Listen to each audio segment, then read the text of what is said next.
Hey guys, it's Kylie from WTI. So we really like to buy our spices in bulk in our home, and so I have totally put to good use this 24-piece glass spice jar set from AOZITA. It has been a huge lifesaver.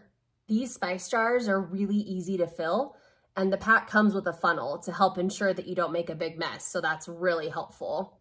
The jars themselves have an airtight lid, and then they have this great snap-on sift and pour shaker that pops on and off, which makes it really nice if you have some spices that you don't want to use a ton of in your dish.